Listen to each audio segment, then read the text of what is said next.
हमने पहले लेक्चर में कोऑर्डिनेशन इन प्लांट्स के बारे में डिस्कस किया। तो आज का ये दूसरा जो हमारा लेक्चर है उसी की जो सीरीज़ है उसमें हम बात करेंगे coordination in animals. Coordination in animals, coordinate जो होता है इन एनिमल्स के अंदर वो टू वेज के दो तरीकों से होता है। नंबर 1 पे हमारे पास है नर्वस कोऑर्डिनेशन और दूसरे नंबर पे है केमिकल कोऑर्डिनेशन। इस लेक्चर के अंदर हम नर्वस कोऑर्डिनेशन के ऊपर बहस करेंगे कि नर्वस कोऑर्डिनेशन कैसे होती है, how it is conducted. Nervous coordination क्या है? इट इन्वॉल्व्स स्पेशलाइज्ड सेल्स और न्यूरॉन्स लिंक्ड टुगेदर डायरेक्टली और वाया सेंट्रल नर्वस सिस्टम। इसके अंदर क्या होता है जी, एक खास तरह के सेल्स जिनको हम न्यूरॉन्स कहते हैं ये इन्वॉल्व होते हैं।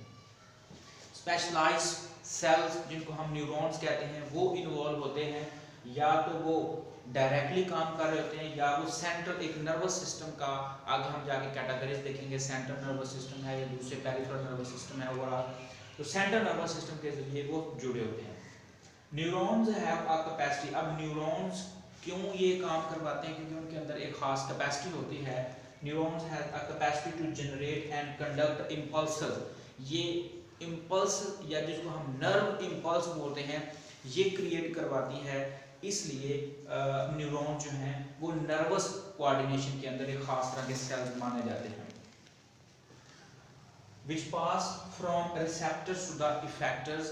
ये रिसेप्टर्स जहाँ से एक माहौल के अंदर स्टिमुलस पैदा हुआ है और रिसेप्टर्स क्या करते हैं, उस स्टिमुलस को फील करते हैं, उसको महसूस करते हैं और एक इम्पल्स पैदा होती है न्यूरॉन्स के जरिए जो कि इफेक्टर्स तक जाती है। हम बात कर रहे थे नर्वस कोऑर्डिनेशन के अंदर जो इसके एलिमेंट्स हैं एनिमल्स के अंदर, वो सबसे पहला जो है वो रिसेप्टर्स हैं, न्यूरॉन्स और इफेक्टर्स। एलिमेंट्स जो हैं नर्वस कोऑर्डिनेशन के उनमें रिसेप्टर्स, न्यूरॉन्स एंड इफेक्टर्स ये तीन शामिल हैं। तो सबसे पहले हम बात करते हैं जी रिसेप्टर्स की। रिसेप्टर्स क्या है? रिसेप्टर्स जो हैं ये न्यूरॉन फाइबर्स हैं। Receptors are the neuron fibres that can be excited by small change in environment. Environment के अंदर, माहौल के अंदर थोड़ी सी तब्दीली या चेंजिंग उनको ये डिटेक्ट करेंगे और ये एक्टिवेट हो जाएंगे, और वो जो माहौल के अंदर जो तब्दीली है या चेंजिंग है वो हो सकती है इलेक्ट्रिक शॉक्स हो सकते हैं, मैकेनिकल हो सकता है, केमिकल हो सकता है, लाइट हो सकता है या टेम्परेचर हो सकता है। किसी भी इन एलिमेंट्स के अंदर किसी भी चीज़ की जो तब्दीली है, चेंजिंग है, वो इनको एक्साइट कर देगी, एक्टिवेट कर देगी और वो इनको डिटेक्ट कर लेंगे। आगे हम बात करते हैं इनकी टाइप्स के हवाले से। तो हमारे पास जो पहली टाइप है वो केमोरिसेप्टर्स है। केमोरिसेप्टर्स क्या है? केमोरिसेप्टर जो है जो केमिकल्स की चेंजिंग को रिसीव करते हैं। जस्ट लाइक हमारे पास है स्मेल को टेस्ट करने के लिए, उसके अलावा ब्लड कार्बन डाइऑक्साइड है, उसके अलावा अमीनो एसिड्स की डिटेक्शन है।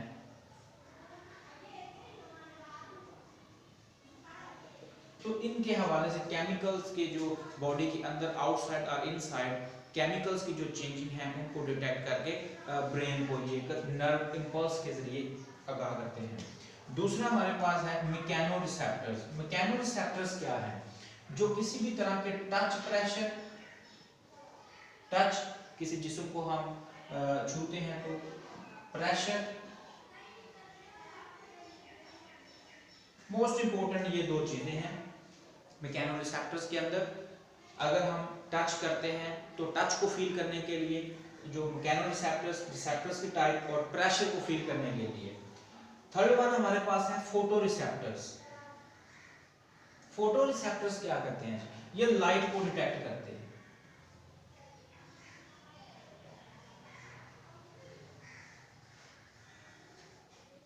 लाइट के फ्लक्चुएशंस है, लाइट की इंटेंसिटी कम या ज्यादा, उनको डिटेक्शन के लिए फोटोरिसेप्टर जो कि हमारे होते हैं आईज के अंदर, स्पेशली एनिमल्स के अंदर। एनिमल्स के अंदर आईज में रोड्स एंड कोन्स, दो तरह के सेल्स हैं जो कि फोटो रिसेप्टर्स के तौर पर काम करते हैं। अब हमारे पास नंबर 4 पे है थर्मो रिसेप्टर्स।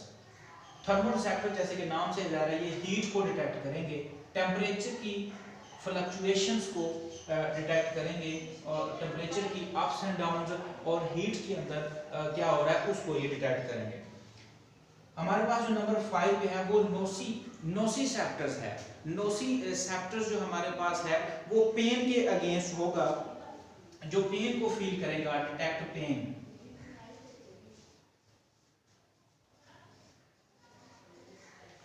तो ये हमारे पास 5 मेजर कैटेगरीज टाइप्स हैं रिसेप्टर्स की: chemo receptors, mechano receptors, photo receptors, thermo and nociceptors, and accordingly ये इस तरह से ये काम करेंगे। दूसरी जो कैटेगरी है, जो एलिमेंट है नर्वस कोऑर्डिनेशन का, वो है हमारे पास न्यूरॉन्स। पहले हमने रिसेप्टर्स के ऊपर बात की, अब हम करेंगे जी न्यूरॉन्स के क्या होते हैं और उनकी आगे कैटेगरीज कौन सी हैं। न्यूरॉन्स क्या है? स्ट्रक्चर एंड फंक्शनल यूनिट है हमारे पास। स्ट्रक्चरल एंड फंक्शनल यूनिट है नर्वस सिस्टम का। हमारे पास जो नर्वस सिस्टम होता है उसका जो बेसिक यूनिट है वो हमारे पास न्यूरॉन है। आगे इसकी 3 जो हैं वो मेजर कैटेगरीज हैं, 3 टाइप्स हैं उनके हवाले से। पहला sensory neuron, motor neurons and third one is associative neurons. अब जो सेंसरी न्यूरॉन्स हैं, पिक्टोरिकली मैंने यहाँ पे वजाहत की है, इनके अलग-अलग मैं यहाँ पे बता भी देता हूँ आपको कि ये सेंसरी न्यूरॉन्स और मोटर न्यूरॉन्स में फ़र्क क्या होता है। सेंसरी न्यूरॉन्स के अंदर हमारे पास ये इसकी पिक्टोरिकली आपको वाज़ह तरीके से नजर आ रही होगी। ये इनके ऊपर रिसेप्टर सेल हैं और ये नीचे एक डेंड्रॉन सेल बॉडी अलग और नीचे ये रिसेप्टर्स हैं। इसी तरह ये मोटर न्यूरॉन की डायग्राम है। मोटर न्यूरॉन्स के अंदर ये डेंड्राइट्स हैं ऊपर वाले और ये सेल बॉडी, और इसके नीचे जो जा रही है सिंगल सेल, ये इसको एक्सॉन बोलते हैं, और ऊपर माइलन शीट है। ये वाली जो ऊपर ब्लू कलर की है ये माइलन शीट है।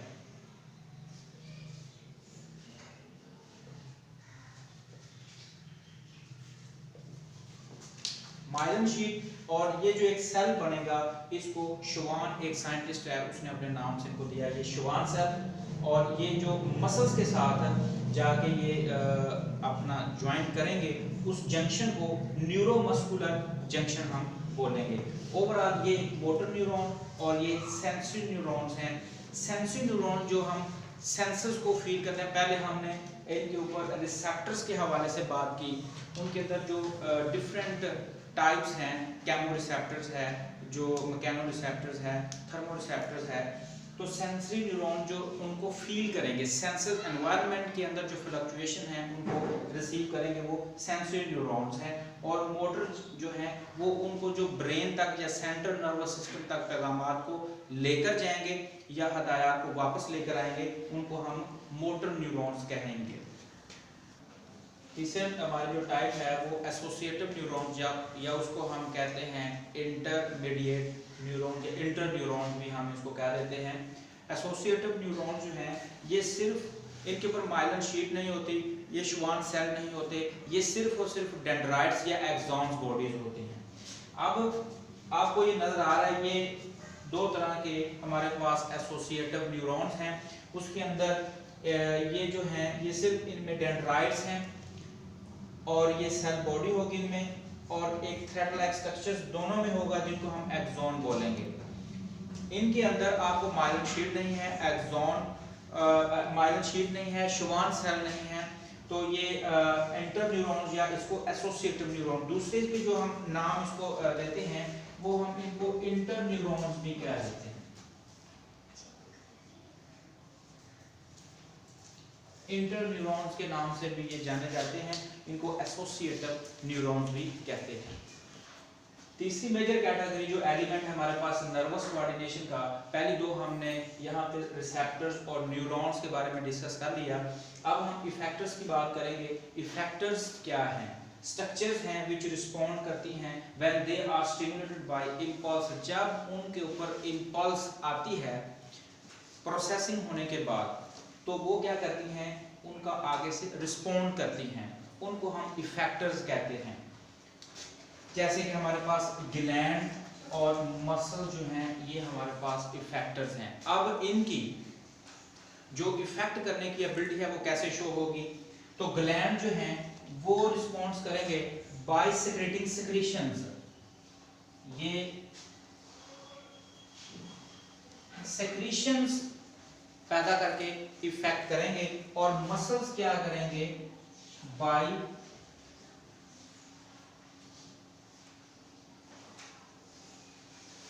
कॉन्ट्रैक्टिंग और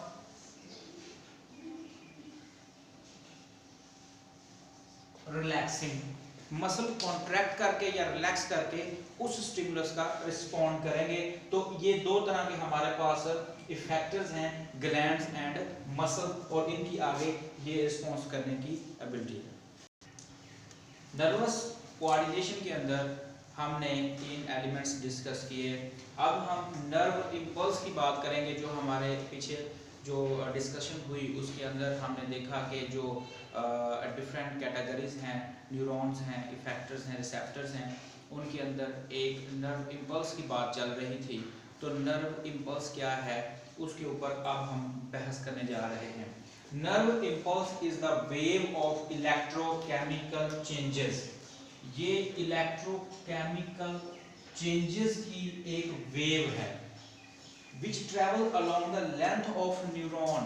न्यूरॉन्स की जो एक लेंथ है एक्सॉन्स के साथ, डेंड्राइट से सेल बॉडी और फिर हमारे रिसेप्टर्स तक, ये न्यूरॉन्स की जो लेंथ है उसके साथ साथ इलेक्ट्रोकेमिकल जो चेंजेस की एक वेव है वो नर्व इंपल्स है। इसके अंदर क्या होता है जी? केमिकल रिएक्शंस हो रहे होते हैं and movement of ions. Ions की मूवमेंट होती है। अब हम आगे जाके इस लेक्चर के एंड पे डिटेल में आपको मैं बताऊंगा कि ये कैसे जो है वो नर्व इंपल्स दो कैटेगरी में, रेस्टिंग और इनिशिएशन के अंदर वो कैसे मूव करेगी। तो अब हम नर्व इंपल्स के ऊपर मैं थोड़ा सा आपको इसकी रेस्टिंग मेम्ब्रेन पोटेंशियल और एक्टिव मेम्ब्रेन पोटेंशियल के हवाले से थोड़ा सा ब्रीफ करूंगा।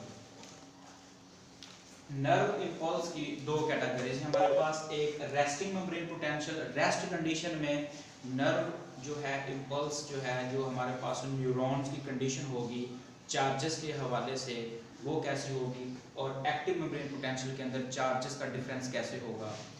तो यहाँ पे रेस्टिंग मेम्ब्रेन पोटेंशियल क्या है जी? Net difference of charges between inner and outer surface of non conducting neuron. Neuron जो है अभी नर्व इंपल्स कोई उसने डिटेक्ट नहीं किया, कोई तब्दीली नहीं आई, रेस्टिंग कंडीशन में है, तो उस वक्त उसकी जो नेट चार्जेस डिफरेंसेस होगी वो क्या होगी? उसके अंदर कुछ फैक्टर्स हैं। तो उनमें सबसे पहला जो है वो सोडियम एंड पोटाशियम आयन है, दूसरा negative organic ions and third one leakage of potassium ions हैं।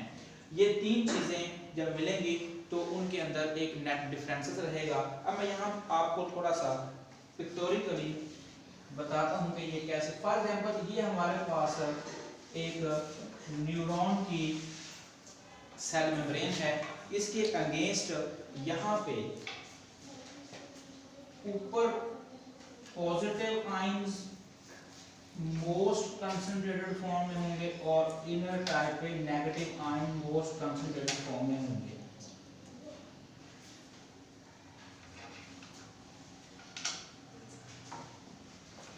अब ये इनर साइड पे मोर कंसंट्रेटेड नेगेटिव आयन और आउटर साइड पे मोर कंसंट्रेटेड पॉजिटिव आयन कैसे होंगे? तो यहाँ पे ये 3 चीजें हैं। सोडियम और पोटाशियम आयंस की मूवमेंट यहाँ पे डिसाइड करेंगी। सोडियम आयंस आउटर साइड पे 10 फोल्ड ज्यादा होंगे as compare to potassium ion inside. Resting condition में 3 सोडियम आयन जो हैं वो इनसाइड मूव करेंगे और 2 पोटाशियम आयन जो हैं वो आउटसाइड मूव कर जाएंगे। इट मींस कि बाहर की कंडीशन में मोर पॉजिटिवली और इनर साइड में मोर नेगेटिवली रहेगा। 3 फैक्टर रेस्टिंग मेम्ब्रेन पोटेंशियल के अंदर ये डिसाइड करेंगे कि जो चार्जेस का डिफरेंस है वो इस वक्त क्या है। अगर ये तीन फैक्टर्स डिफरेंस हो जाएंगे तो एक्टिव मेम्ब्रेन पोटेंशियल के अंदर चार्जेस का डिफरेंट होगा। अब रेस्टिंग मेम्ब्रेन पोटेंशियल की हम बात कर रहे हैं, यहाँ पे 3 सोडियम आयन बाहर जाएंगे, यहाँ पे सोडियम पोटाशियम पंप लगा हुआ है, सोडियम पोटाशियम पंप यहाँ पे मेम्ब्रेन के अंदर लगा हुआ है, जो कि रेस्टिंग कंडीशन के अंदर 3 सोडियम बाहर और 2 पोटाशियम इनवर्ड मूव करेगा। नेक्स्ट स्टेज के अंदर पोटाशियम डिफ्यूज भी करेंगे रेस्टिंग मेम्ब्रेन पोटेंशियल के अंदर नर्वस सेल मेम्ब्रेन के अगेंस्ट। तो इस कंडीशन के अंदर बाहर मोर पॉजिटिव और इनर नेगेटिव कंडीशन रहेगी और लीकेज ऑफ पोटेशियम आयन ये भी डिसाइड करेंगे। ये रेस्टिंग मेम्ब्रेन पोटेंशियल के अंदर ये वाली कंडीशन है। एक्टिव मेम्ब्रेन पोटेंशियल की जब हम बात करेंगे तो यहाँ पे पिक्टोरिकली थोड़ा सा डिफरेंस है। यहाँ पे सोडियम और पोटेशियम आयंस की ही मूवमेंट डिसाइड करेगी कि यहाँ पे इलेक्ट्रोकेमिकल चेंजेस चल रहा है। ये मैं एक्टिव मेम्ब्रेन पोटेंशियल के ऊपर यहाँ पे अब आपको बताऊंगा।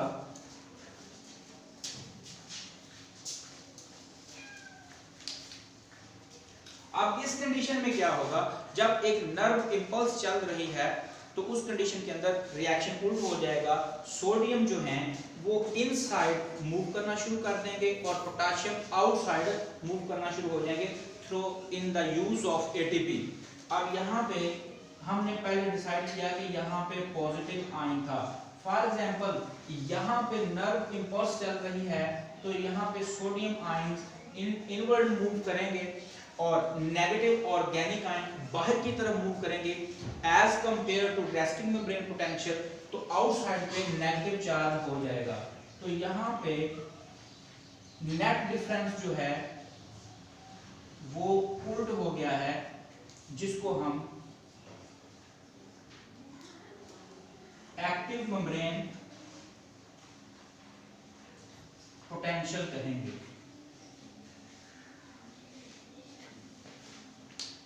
उल्ट काम हुआ है एक्टिव मेम्ब्रेन पोटेंशियल के अगेंस्ट। क्या हुआ है जी, यहाँ पे पहली कंडीशन के अंदर सोडियम हमारे पास बाहर की तरफ मूव कर रहा था। अब यहाँ पे सोडियम के 3 जो सोडियम आयंस हैं वो इनवर्ड मूव करेंगे और पोटेशियम के जो 2 आयंस हैं वो बाहर की तरफ मूव करेंगे। और क्या होगा, यहाँ पे जो नेगेटिव आयंस हैं, नेगेटिव ऑर्गेनिक आयंस हैं, वो भी क्या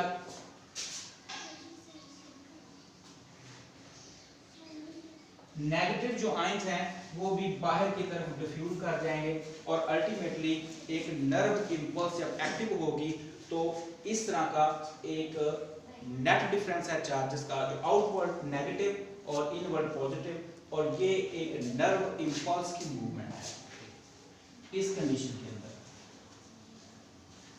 तो ये हमारे पास था नर्व इंपल्स की 2 कैटेगरीज, जिसके अंदर हमने देखा एक्टिव और रेस्टिंग मेम्ब्रेन पोटेंशियल के अंदर यही 3 फैक्टर्स थे जो कि इन्वॉल्व हो रहे थे उनके नेट डिफरेंसेस के अगेंस्ट, और एक्टिव मेम्ब्रेन पोटेंशियल के अंदर यही 3 एलिमेंट होंगे जो कि उनकी इलेक्ट्रोकेमिकल चेंजेस करवा के नेट डिफरेंसेस है चार्जेस का, जो कि नर्व इंपल्स की मूवमेंट है।